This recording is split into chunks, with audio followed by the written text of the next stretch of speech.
Joining us now to discuss this shocking news development is Yonah Bob, journalist and author of the new book, Target Tehran. Yonah, thank you so much for joining us today. Just to start, I'm wondering what you would say the impact of these deaths will have on primarily the terrorist organizations that we're dealing with right now here in Israel. Look, it's not a direct impact because the real person who makes the decisions in Iran is the supreme leader, Ayatollah Ali Khamenei. Okay, but Ibrahim Raisi, the president who just died, was said to be probably the successor of Khamenei. Khamenei's 85 years old. He's been sick for a long time. So Raisi could have been the new supreme leader in 6 months or a year, something like that. So even if it might not have had an immediate impact on, let's say, what Hamas, Hezbollah, the Houthis in Yemen, some of the militias in Syria, all of these proxies of Iran, as you referred to, it might not have had an immediate impact on them. It might have had a very, very large impact on them in the near future.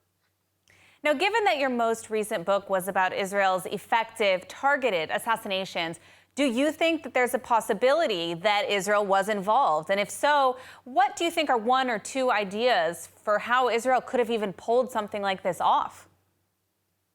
So many people have been asking me about this since it happened. I do not think that Israel did it. How could Israel or somebody else have pulled it off? Actually, pretty easily. Iran's Air Force is hobbled. It has been a bad Air Force even before the most recent sanctions of the last 5 or 10 years. There have been sanctions on Iran's Air Force and other aspects of Iran even before the nuclear deal, broke down in 2018. So Iran's Air Force, their helicopters, have had all kinds of trouble. We talk about in the book Target Tehran that a number of facilities that were blown up in Iran were, I have to say, because of the censor, according to foreign sources, blown up by the Mossad. But a number of facilities actually just blew up on their own because Iran just has horrible maintenance, and the sanctions have made the maintenance even worse. So it would not be hard to sabotage those things. The conspiracy theories that might be closer to being true would be internal within Iran. Other people who would want to be the next successor to Khamenei, would like to be president. Maybe those people might have been behind something it wasn't in fact bad weather. I was actually going to ask you about this theory that, on the ground in Iran, one of the things that's being discussed is perhaps this was orchestrated internally. One of the possibilities could be to increase voter turnout. One of them could be to get Raisi out of the way so that the son of the current Ayatollah could potentially succeed later on as the supreme leader. What are your thoughts on these accusations or conspiracies?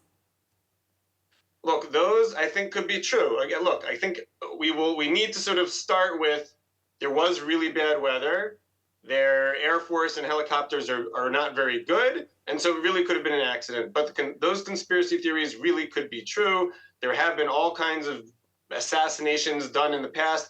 Khamenei himself assassinated some people who could have been, successors or challenges to him at different points in time. So it is something that has happened in Iran in the past.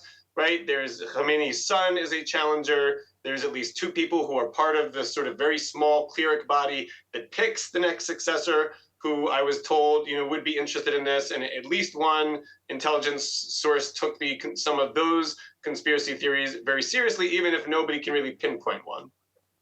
Well, what do you think is Israel's move, and how can we ensure that Israel doesn't get dragged into any kind of conflict over being incorrectly blamed? We've already seen a lot of anti-Israel activists saying, Israel did this, Israel did this. What should Israel be doing right now?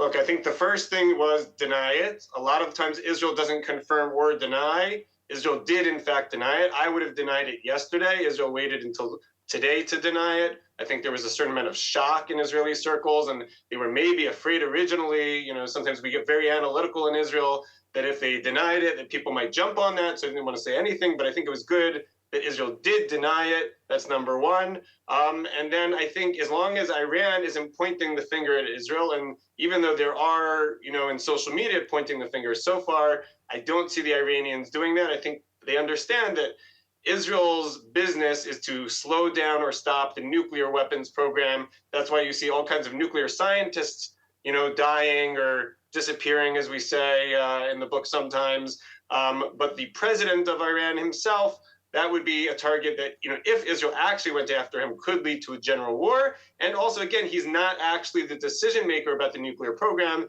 That's Ayatollah Khamenei. Of course. Well, Yonah, we are out of time, but I want to thank you so much for your insights today. Very informative. Thanks. Thank you.